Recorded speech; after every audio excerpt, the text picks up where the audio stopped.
গায়ের মানুষ সহজ সরল, চিটিং বাজদের মনটা গরম। কেউ বলে না ভাই ন্যায্য কথা বলার মতো একটা মানুষ চাই। আমরা ন্যায্য কথা বলার মতো একটা মানুষ চাই।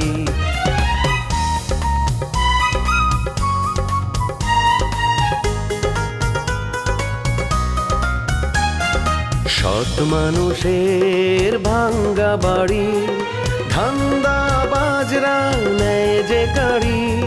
কেমন নিয়ম ভাই, উচিত কথা বলার মতো একটা মানুষ নাই। উচিত কথা বলার মতো একটা মানুষ নাই।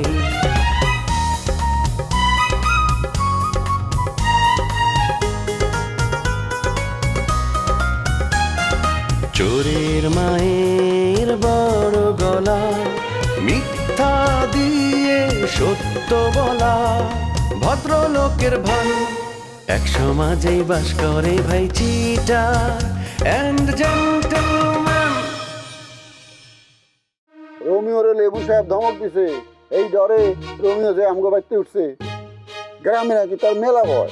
বুঝলাম না, আপনারা রোমিওরে বাড়িতে জায়গা দিলেন কেন? হ্যাঁ, চুলের এই দশা কেন? এই অল্প বয়সে চুল পেকে গেছে গা? না হচ্ছে কি আঙ্কেল, দীর্ঘদিন আমি বোম্বেতে বিউটিশিয়ান ছিলাম, তা চুলটারে ডাই করে দিছে ফ্যাশন আর কি আঙ্কেল। বউয়ের সাথে কথা কওয়ার আগে তোমার লাগে কথা কওয়া দরকার। তোমার বান্ধবী মিতা তো বিয়ে ঠিক হয়ে গেছে। বিয়ে ঠিক হয়ে গেছে মানে? এই কথা আপনি কার কাছ থেকে শুনছেন? কুসুম তো বিয়ে ঠিক হওয়ার জন্য এই বাসায় গেছিল, আমার অবশ্য দাওয়াত করে নাই। দাওয়াত করলেও আমি যেতাম না। এই যে চান্দু, তুমি ইচ্ছা করে কিন্তু ঢাকায় আসো নাই, আমি আর কুসুম তোমার জোর করে ঢাকায় নিয়ে আসছি। তোর মাথা তো সিট হয়ে গেছিল, তোমার যেহেতু মনে নাই, আমাকে তো সব মনে আছে। নীরব আর কুসুম মিলা তোমার প্রায় ডাক্তারের কাছে নিয়ে যেত, অনেক কষ্ট করে অনেক যত্ন করে তোমরা আমরা সুস্থ করে ফেলেছি। এই তোর আঙ্কেল কারা? তোর আঙ্কেল হইল আমার চাচাতো ভাই। এই বিষয়টা কি তোর জানা আছে? আঙ্কেলের চাস্তো ভাই লেবু চেয়ারম্যানের পিস পিস চামচার মতো ঘোরাঘুরি করে, এইটা কি আঙ্কেল জানে? আজকা কিন্তু আমি হাটে হাড়ি ভাঙ্গা দিব। আমার হাতে হাড়ি ভাঙতে হইলে আমি তরে ফাঁসানোর মতো মেলা তথ্য আমার কাছে আছে। তাই নাকি? তা আপনার কাছে কি তথ্য আছে একটু শুনতে পারি? তোরে জানাবো কেন? জানাবো হইলে তোর আঙ্কেল রে। এই সমস্ত ফালতু লোকজনের কাছাকাছি বসে থাকতে আমার একদম ভালো লাগতেছে না। কুসুম যে কেন আসতেছে না, কুসুম আসলেই আমি চলে যাব। আমি ফালতু লোক? তুই এই কথা কইতে পারলি? তুই আগেও বেদব আছিলি, তুই এখনো বেদব। কে বেদব? তুমি আগেও তেমন ছিলা, এখনো তেমন আছো। এইটা যদি গ্রামে হইতো আমি দেখাই দিতাম। আমি এর জাল উঠাবো কিন্তু। কি ব্যাপার এত হইচই চেঁচামেচি কেন? কি বিষয়? আরে ভাইজান, আপনি এই সমস্ত আউল ফাউল পোলাপান আপনার বাসায় ঢুকতে দেন কেন? এরা তো আপনার বাসার পরিবেশটা নষ্ট করে ফেলে। আঙ্কেল, এই লোকটা আপনার ভাই হইলেও লোকটার ব্যবহার কিন্তু খুবই খারাপ। গ্রামে কারোর সাথে তার মিল নাই, প্রত্যেকের সাথে সে ঝগড়া বাঁধায় রাখছে। রহমান, তুই ঢাকায় আইসেই ঝগড়া বাঁধাই দিছিস? তুই যদি আমার বাসায় আসা লোকজনের সঙ্গে এইরকম ব্যবহার করোস, আমার বাসার মান সম্মান কিছু থাকবো? এই ধরনের পোলাপানকে আপনি প্রশ্রয় দেন কেন? এরা তো আপনার বিরাট ক্ষতি করে ফেলবে। আমি ক্ষতি করব না, ক্ষতি করলে করবা তুমি। আঙ্কেল সরি, আমারে ক্ষমা করে দেবেন যদি আপনারে কষ্ট দিয়া থাকি। আমি আসি আঙ্কেল। আরে তারাও আসি মানে কি? কুসুমকে নিয়ে যাবে? আঙ্কেল আমি নিয়ে যাব, কিন্তু এইখানে আসলে ভালো লাগতেছে না বসতে। আমি গেটের বাইরে অপেক্ষা করতেছি। ও আচ্ছা, আমারে ক্ষমা করবেন আঙ্কেল। আসসালাম। দেখছেন ভাইজান, দেখছেন কত বড় বেদব? তুই কাজটা করলি কি? ছেলেটার মুছে চলে গেল। ঠিক কাজ করছে। ও কত বড় বেদব! কোনো বেদবিরে আমার কাছে কোনো জায়গা নাই। আরে তোরে নিয়ে না বড় ঝামেলা। ও পাগলের বাচ্চা পাগল, তুই আমারে ফোন করছিস কে? তোরে আমি সাইজ করব। তোরে তুই অনেক ক্ষতি করছিস, তুই আমার 1 কোটি টাকা লস করছিস। কথাটা মাথায় রাখিস। হয় তুই টাকা দিবি, তা নাহলে তুই জান হারাবি। এখন কোনটার প্রায়োরিটি দিবি সেটা তুই ঠিক কর। আমারে জ্বালানির লাগে তুই পাগলের ভাব ধরছস, এটা আমি বুঝা গেছি। এটা তোর বন্ডামি। তুমি কেমনে বুঝলে দুলা ভাই বলো তো? এই যে অন বালা মানুষের মতো কথা কয় আমারে কয় দুলা ভাই এই একদিন তুই আমার জ্বালাইছিস কে তোর অত্যাচার আমি ঢাকা চলে এসেছি তোর অত্যাচার আমি বাড়ি গেছিলাম গা আবার ঢাকা আইতেছি তুমি তাড়াতাড়ি আসো, তুমি তাড়াতাড়ি গ্রাম থেকে ঢাকায় আসো, আমরা সবাই মিলে এখন বাড়ি যাবো, তোমার ঢাকায় রাইখা তারপর যাবো, ঠিক আছে? আসবো না, আমি তোকে বাড়ি পাহারা দেবো না, শহর আমার ভালো লাগে না, আমি যাবো না, তোকে বাড়ি পাহারা দেবো না, আমি কি তোকে বাড়ির চোখ দেন নাকি? আচ্ছা ঠিক আছে, না আসো, থাকো তুমি, অসুবিধা নেই, আমরা আসতেছি। এই আম্মা কেমন আছো? আমারে তুই ভালো থাকতে দিছস, তোর লাগে আম্মা হারা দিন কান্দে, খালি ভাত আমি করলি না, এতগুলি মানুষ তো তুই বান্ধব নাচ চাইলি, এটা কি ঠিক করছো? এই আমি ইচ্ছা করে বান্ধব নাচ নাচাইছি, ফাইজলামি করে তুমি আমার সাথে? ফাইজলামি করুম কে? তুই আমার লাগে যে ব্যবহার করছস, তারপরও আমি তোর লাগে যে কথা কইতেছি, এটা তোর 14 গোষ্ঠীর ভাগ্য। দুলাভাই শোনো, মাথা কিন্তু এখনো পুরোপুরি ঠিক হয় নাই, যে কোনো সময় কিন্তু পাগলের ভাব চলে আসতে পারে, অতএব কথাবার্তা খুব সাবধান করে বলবা। পাগল যদি তোমার মাথায় বাড়ি দেয় তাইলে কিন্তু কোনো বিচার হয় না, কথাটা মনে আছে তো? মনে আছে বলেই তো তোর আশেপাশে আমি থাই না। ফাইজলামি অনেক হয়েছে, এখন একটা ভালো কথা কই শোনো। তোর মুখে ভালো কথা শুনুম তাহলে তুমি ভাগ্যবান, কয়া ফাল কি কবি? শোনো, আমি কুসুম আর শিউলির বিয়ের ব্যবস্থা সব ঠিকঠাক করে ফেলাইছি, তুমি এখন বাড়িতে সবকিছু প্রস্তুতি নিতে থাকো, বুঝছো? এই শিউলিয়ার কুসুমের বিয়ে ঠিক করার তুই কেটা? ওকে কোনো গার্জিয়ান নাই? গার্ডিয়ান আবার কে? গার্ডিয়ান তো আমি দেখো বড় ভাই, আমি যা বলবো ওইটাই ফাইনাল, হ্যাঁ বুঝছো? তুই কেমনি বিয়ে দিবি? তুই হলি 3 নম্বর গার্জিয়ান। 1 নম্বর গার্জিয়ান হইতেছে আমার শাশুড়ি আম্মা, 2 নম্বর গার্জিয়ান আমি, রমজান ভাই তাদের বড় ভাই, 3 নম্বর গার্জিয়ান তুই। আমারে বাদ দিয়ে তুই কেমনি বিয়ে ঠিক করস? তুই 3 নম্বর গার্জিয়ান, 1 নম্বর 2 নম্বর গার্জিয়ান বাদ দিয়ে 3 নম্বর গার্জিয়ানের কথা চলবো রে? আচ্ছা, ওই যে শিউলির সঙ্গে যে রবির সম্পর্ক আছে এই কথা তুমি আমার কইছিলে না? আর এখনকার যে বাড়িওয়ালা তার ছেলে নীরব, তার লগে আবার কুসুমের সম্পর্ক আছে, এটা আবার আম্মা ভালো করে জানে। এইখানে আম্মার সম্মতি আছে, যেখানে তোমাকে 2 জনের সম্মতি আছে সেখানে আমিও সম্মতি দিলাম। বাড়ি আসি, আইসা পয়সা সবাই মিলা বিয়ার দিন তারিখ ঠিক করবো, বুঝছো? ঠিক আছে, শিউলি কুসুম রাজি থাকলে আমার কোনো আপত্তি নাই। অন্তর বিয়ের কি খবর এটা কর। শিউলি কুসুম নাকি মিতার লগে যোগাযোগ করছে, মিতা নাকি রাজি বলছে। খালি শিউলি কুসুম রাজি হইব না, আমি মিতার বাড়ি যে আলাপ করে আসবো। আচ্ছা ঠিক আছে, তুমি ওগুলো কথা কয়ে মিতার বাড়িতে যাও। একদিন পর তোকে বাড়িতে আমি মর্যাদা ফিরে পাইলাম, কিন্তু তোরা তোর বড় বোনের কোনো মর্যাদা দিলি না রে ভাই। তুমি বড় বোনের নিয়ে যাও, তোমার মানা করছে কিনা? তোরা সবাই আগে বাইতে আয়, তারপরে সিদ্ধান্ত হইব কি করুম কি না করুম। ঠিক আছে দুলাভাই, আসতেছি। ঠিক আছে, খোদা হাফেজ। রাজা ভাই, আপনার মতো একটা মানুষ হঠাৎ করে এরকম পাগল হয়ে যাবে, এটা তো মাথায় ধরতেছে না। আর আমার মাথা তো ধরতেছে না, তোমরা কইতেছো আমি নাকি পাগল হয়ে গেছিলাম, আমি তো বুঝতে পারতেছি না, মানে বিষয়টা তো আমার কাছে স্বাভাবিক মনে হইতেছে না, মানে আমি কখন পাগল হইলাম কি হইলাম আমার মাথায় তো আসে না। রাজা ভাই শোনেন, আপনি পাগল হওয়ার পরে যে সমস্ত কর্মকাণ্ড করছেন এগুলা যদি মানে ভিডিও করে রাখতে পারতাম এবং আপনি যদি দেখতেন আপনি নিজে হাসতে হাসতে মরে যেতেন। ঠিক কথা কইছো, এইটা যদি শিউলির মাথায় দেওয়া যাইতে এলেও শুটিং করে ধরে রাখতে পারত। আচ্ছা ঠিক আছে, এরপর যদি আমি কখনো পাগল টাগল হয়ে যাই তাহলে তোমরা করবা কি জানো, সুন্দর করে ভিডিও করে রাখবা, যখন ভালো হয়ে যাবো তখন আবার দেখাবা, সেটা দেখবো আর আমি হাসবো। ঠিক আছে, এই দায়িত্ব আমি নিলাম, বুঝেন নি?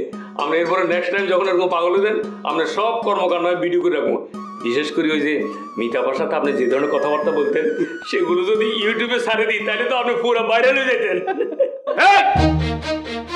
বদমাইশের ঘরের বদমাইশ, আমার মতো সম্মানিত মানুষের নিয়ে ইয়ার্কি ফাজলামি করস, ইয়ার্কি মারস? ফাজলামি একটা সীমা থাকা দরকার। আমার মতো একটা মানুষ নিয়ে তোরা ইউটিউবে ভাইরাল করে দিবি, আবার সেটা নিয়ে হাসাহাসি করতেছস? এত বড় সাহস তোকে? বাইরা বাইরা আমার বাসা থেকে বাইরা। ভাই না ভুল করে মানে বেফাস কথা বলে ফেলাইছে, ও বলতে পারে না, ওর মস্ত বড় অপরাধ হয়ে গেছে, আপনি ক্ষমা করে দেন। ভাই আমি আসলে ওই না জানি ভুলে একটু বেশি বলে ফেলছি, বুঝছেন, আপনি আমার একটু ক্ষমা করে দেন, আমি জীবনে এই ধরনের কথা বলতাম না। আমি তোকে 2 জনের চোখের সামনে দেখতে চাই। আরে আমি নাকি পাগল? আমি যদি পাগল হই তাহলে তোরা পাগল, তোদের বাপ মা 14 গোষ্ঠী সবাই মিলা পাগল। জি জি জি ভাই, জি আমরা পাগল, আমাকে 14 গোষ্ঠী পাগল, এই মজদুর পাগল। এই তুমি এই ধরনের কথা কখনো বলবো না, বলে দিলাম। না না না ভাই, আমি আর কোনোদিন বলতাম না, মানে এই জন্মও বলতাম না, বুঝছেন নি? আর আপনি অত্যন্ত জ্ঞানী মানুষ, বুঝছেন ভাইসা, আমারে ক্ষমা করে দিন। কেন ক্ষমা আমি তোমাকে 2 জনের কাউরে করতে পারবো না, কারণটা কি জানো? কারণ তোমরা কেউ দোষ করো নাই। কি আমার কথা ভয় পাইছো? আরে আমি তো তোমাকে মন পরীক্ষা করছি। মনে বলছে এত দুর্বল, আমি এটা কিন্তু বুঝতে পারি নাই। আমার এক ধর্মকে দুজনে একদম পোতাই গেছো। বেলুনের মধ্যে পুষ। আরে দুলা ভাই, আপনি হঠাৎ আমাদের বাসায় কি মনে করে? কারণ কি? কারণ ছাড়া কি তোমার বাসায় আসা দেবো না? দুলা ভাই, আমি কি সেটা বলেছি নাকি? না না, মানে আপনি না দুলা ভাই, একটু ফাইজলামি করলে কি হয় বলেন? অবশ্যই মজা করে দেবো, অনুমতি দিলাম, যত খুশি মজা করো। থাক, এখন আর মজা করবো না। আমার মজা করার একটা মুড ছিল, কিন্তু আপনি যেভাবে কথা বলছেন আমার মজা করার মুড নষ্ট হয়ে গেছে। নষ্ট হলে আর কি করে দেবো? অন্তর কিছু করার নাই। অঙ্ক মিতা কই? মিতা বাসায় নেই, ও একটু শপিং এ গেছে। হায় হায়, কি কর? শপিং এ গেছে, কখন আইবো? ওর লগে তোমার জরুরি মিটিং আছে। মিটিং থাকলে করবেন, মিতা যখন আসবে তখন করবেন। আর ওর আসতে একটু লেট হবে, হ্যাঁ, ততক্ষণ আপনি ওয়েট করেন। আর তাছাড়া আপনি যে আসবেন, আপনার যদি এতই জরুরি কাজ থাকে আপনি ওকে আগে ফোন দিয়ে আসতেন। আমি একটা সারপ্রাইজ দিবার চাইছিলাম, প্ল্যান তো মাটি হয়ে গেল। সারপ্রাইজ? কিসের সারপ্রাইজ? আমি কি একটু জানতে পারি? অবশ্যই জানতে পারো। বিয়ার পয়গাম নিয়েছি। ও মা, বিয়ে? কার বিয়ে? মিতার বিয়ের প্রস্তাব। রাজা ভালো হয়ে গেছে, জানো না? জানবো না কেন? কুসুম শিলির সাথে তো আমার সারাদিনই কথা হয়। হ্যাঁ, রাজার লগে মিতার বিয়ের প্রস্তাব নিয়েছি। বিয়ের প্রস্তাব নিয়ে এসেছেন, খুবই ভালো কথা। কিন্তু দুলা ভাই, আপনি খালি হাতে আসলেন কেন? না মানে রাজা ভাইয়ের বিয়ে বলে কথা, আপনার তো মিনিমাম 1 মণ মিষ্টি নিয়ে আসার কথা ছিল। যাক, খালি হাতে যখন চলে আসছেন আর কি করা বলেন? আপনি আজকে চলে যান, আবার যখন আসবেন হাত ভরে মিষ্টি নিয়ে আসবেন। আরে আজকে তো প্রাথমিক আলাপ করতে হয়েছি, ফাইনাল আলাপ না। যেদিন ফাইনাল আলাপ করবো সেদিন 1 মণকে এই রমজানের কলিজা সম্পর্কে তোমার কোনো ধারণাই নাই। কমপক্ষে 5 মণ মিষ্টি আইব ট্রাক ভাড়া করে। দুলা ভাই চিটিং না আমার সাথে? শোনেন, একটু আগেই তো আপনি বললেন যে বিয়ে ঠিক করে আসছেন, এখন আবার বলতেছেন প্রস্তাব নিয়ে এসে। বুঝলাম না ব্যাপারটা। আরে বাবারে, প্রস্তাব আর ঠিক তো একই কথা। প্রস্তাবটা হইতেছে প্রাথমিক, প্রাথমিক প্রস্তাব পাশ হইলে তারপরে হইতেছে ফাইনাল আলোচনা। গ্রামের মেম্বারগিরি করে প্যাস শিখে গেছো না, কথায় কথায় প্যাস মারো। শোনেন দুলা ভাই, বিয়ে শাদীর ব্যাপার কিন্তু 1-2 কথায় শেষ হয় না, অনেক কিছু এখানে কথা থাকে। এই লেগেই তো আগে মিষ্টি আনি নেই, মিষ্টি আনুম শেষে যখন সব কথা শেষ হইব। এখন তোমার কথা কও, তোমার খবর কি? ঢাকায় এসে কারো লগে প্যাস খাইছো কিনা? হ্যাঁ দুলা ভাই, আপনার মতো একজন পাইনি, পান করছি। শোনেন, আসলে না ঢাকা শহরে আমার মন মতো কোনো ছেলে আমি পাই না, তাই এখনো কোথাও প্যাচ লাগাতে পারি। কি কও? নাটক করলে একসাথে এত এত মানুষের লগে অভিনয় করলা, তার মধ্যে একজনের পছন্দ হয় নাই? কি করে পছন্দ হবে বলেন দুলা ভাই? সব কটা বিবাহিত, আর আপনি তো খুব ভালো করেই জানেন। আর যাই হোক, অন্তত কারো ঘর ভাঙতে আমি পারবো না। বুঝছি, তুমি নিজে তোমার ঘটকালি করতে পারবে না, আমারই ঘটকালি করতে হইব, আমারই তোমার লগে ছেলে দেখতে হইব। আচ্ছা আচ্ছা ঠিক আছে, আপনি ছেলে দেখেন, যদি ভালো ছেলে পান তাহলে আপনাকে কথা দিচ্ছি আমি অবশ্যই বিয়ে করব। আমি কি তোমার লাগে খারাপ ছেলে দেহম নাকি? খারাপ পাত্র আনো? তুমি আমার উপরে ভরসা রাখতে পারো, আমি তোমার জন্য অবশ্যই ভালো ছেলে খুঁজে বের করবো। ঠিক আছে দুলা ভাই। দুলা ভাই আপনি বসেন, আপনার জন্য চা নাস্তার ব্যবস্থা করি। চা নাস্তার ব্যবস্থা করো, ঠিক আছে, তবে তার আগে মিতারে ফোন দিয়া কও যে আমি আইসি, তার লাগে বসে আছি। আচ্ছা ঠিক আছে, আমি ফোন করছি, আগে একটু চা নিয়ে আসি। আচ্ছা আচ্ছা, একটু চায়ের মধ্যে আদা দিও গো। বেলাল, তুমি তো নিজের খুব সাহসী মানুষ মনে করো, তুমি এত ভয় পেলে কেন? হ্যাঁ, মজদুর ব্যাপার আলাদা, কারণ সে ঘর জামাই থাকে, তার হাত দুর্বল থাকে, কারণ শ্বশুর বাড়িতে থাকে, যেহেতু শ্বশুর বাড়ির কোন কাজে তারা অসন্তুষ্ট হয় সেটা তো সে জানে না, সেই কারণে মাঝে মাঝে একটু পোতায় থাকে।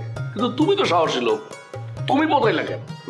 ভাই আমি তো ডরাই গেছিলাম, মানে মনে করছি যে আপনার মাথার তারটা তো ব্যাপার ছিঁড়িয়ে গেছে, এই লিখে কিন্তু প্রথমেই আত্মসমর্পণ করছি। ভাই একটা কথা না বলতে থাকতে পারতেছি না, আপনি তো বিশাল অভিনেতা, আপনি পাগলের অভিনয় এত সুন্দর করে কি করছে, এবারে ধরার কোনো কায়দাই নাই, বিশাল। অনেক দিনের প্র্যাকটিস তো, এই লেগে মনে করছে নিখুঁত অভিনয়টা করতে পারি। তবে ভাই আমি কিন্তু আপনার উপর একটু মাইন্ড করছি, বুঝছেন, কারণ আপনার হলো আমি আপনার ওই যে শাশুড়ি বোনের হাজবেন্ড, হ্যাঁ, ছোট বোনের জামাই, আপনি আমার লোক এই ধরনের বিয়ে করতে পারলেন, এই চলো আমরা তাহলে এসে চলে যাই। হ্যাঁ আমি গ্রামে চলে যাই। আরে কোথায়? গ্রামের তোমরা দুজনে যাবা কেন? আমরা তিনজন, মানে আমরা সবাই মিলে গ্রামে চলে যাবো। আচ্ছা এই যে শহরে আমরা যে আছি, আমাকে ভালো লাগে শহরটা, বলো? আমরা বড় হয়েছি গ্রামে, গ্রামটা তো আমাকে বেশি ভালো লাগে। শহরে কেমন জানি সব কিছু মিলে অস্বস্তি লাগে না, কও তুমি? হ্যাঁ আমরা গ্রামে সবাই মিলে চলে যাবো। আচ্ছা তুমি বলো, এই যে বেলাল, তুমি এত বড় একটা উকিল, হ্যাঁ তুমি উকিল কি ছাইরা কোথায় আসলা?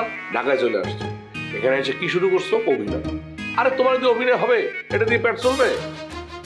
অথচ আমরা যদি আমাকে গ্রামে আমাকে যা কিছু আছে, সয় সম্পত্তি টুকটাক যার যা আছে, মনে করো পুকুরে মাছ চাষ, ক্ষেত খামারে কপি, লাউ, বাঁধাকপি, মূলা, তরি তরকারি কত কিছু লাগাতে পারি। তারপরে গরুর পরিচর্যা, তারপর সেখান থেকে দুধ, দই বেচা বিক্রি করে তো আমরা অনেক টাকা ইনকাম করতে পারি। তা গ্রামে তো আমার অনেক কিছু আছে, আমাকে শহর থেকে লাভ কি?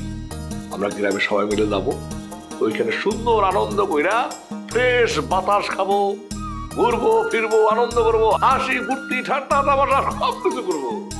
গ্রামে আমার পারফেক্ট জায়গা। ওই যে কথায় আছে না, কবি কি বলছে? কবি বলছে অন্যরা বলে সুন্দর, শিশুরা মাতৃ করে।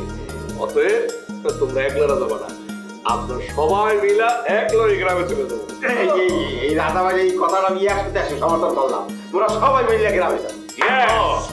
চলো সবাই মিলে গ্রামে চলে যাবো। দুলা ভাই নেন, আপনার জন্য গরম গরম মজা করে কফি বানিয়ে নিয়ে আসছি, খান। কফি খাবো ঠিক আছে, কিন্তু তুমি কি মিতারে ফোন করছো? ফোন করবো না কেন? কেন আপনার বিশ্বাস হচ্ছে না? আচ্ছা ঠিক আছে, আপনি মিতার নাম্বার নেন, আপনার নাম্বার থেকে কল দিয়ে দেখেন। আরে বিশ্বাস করুন না কেন? বিশ্বাস করছে, জিগাইলাম আর কি। ও মিতা বলেছে আপনি যাতে তার সাথে দেখা না করে না যান। আমি আছি, যতক্ষণ মিতা না আসে ততক্ষণ বসে থাকুন। তোমার জায়গায় যদি পারুল থাকতো তাহলে সময়টা খুব সুন্দর কাটতো। তুমি তো একেবারে নিরামিষ। হ্যাঁ আমি তো নিরামিষই, আমি তার পারুলের মতো সুন্দরী না।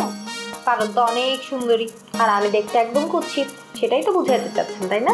আরে না, আমি কইতাছি পারুলের লগে আমার এই সম্পর্ক, তোমার লগে তো সেই সম্পর্ক না। পারুলের লগে আমার ভালোবাসার সম্পর্ক, প্রেম প্রীতির সম্পর্ক। তোমার লগে তো সেই সম্পর্ক না, বুঝো না? পারুল থাকলে খাওয়া দাওয়া বন্ধ করে 2 দিন খালি গপ সপ করে কাটাতে পারতাম। পারুলের লগে কথা কইলেই আমার পেট ভরে যায়, খাওয়া লাগে না। কথা কইতে কইতে দিন যে কোন দিক দিয়ে পার হয়ে যায় টেরি পাই না। আচ্ছা দুলা ভাই, আপনার সাথে পারুলের এত ভালোবাসা, ও কি সত্যি আপনাকে ভালোবাসে? ও যদি সত্যি আপনাকে ভালোবাসতো তাহলে আবার সেখানে রোমিও ভাইয়ের সাথে এত প্রীতি কেন? এই যে আমরা এতদিন একসাথে কাজ করলাম, কই আপনার নাম তো একবার মুখে নিল না। আরে কেমনে নিব? শোনো, যার সাথে প্রেম থাকে তার সাথে মান অভিমানও থাকে। আমার লগে একটু মান অভিমান চলতেছে, এর লগে তো আমি রোমিও নাটকে অভিনয় করি নাই, বুঝো না? ও তাই নাকি? তা কি কারণে আপনাদের মনোমালিন্য হলো? আমি বিবাহিত পুরুষ, আমার বউ আছে। কারণ আমি কবিতারে তালাক না দিলে সে আমার লগে প্রেম করবো না, বিয়ে করবো না। বিয়া ছাড়া কোনো মেয়ে কোনো পুরুষের লগে প্রেম করতে চায়? এই সুযোগটাই রোমিও নিছে। হ্যাঁ তো বিয়ে করে নাই, হ্যাঁ প্রস্তাব দিছে, পারুল সেই প্রস্তাব লুৎফে নিছে, বুঝো না? বিয়ে করে পড়ছে বিপদে, বিরাট ঠেকায়। আরে দুলা ভাই আপনি তো জানেন না, এখানে তো প্যাচ আছে।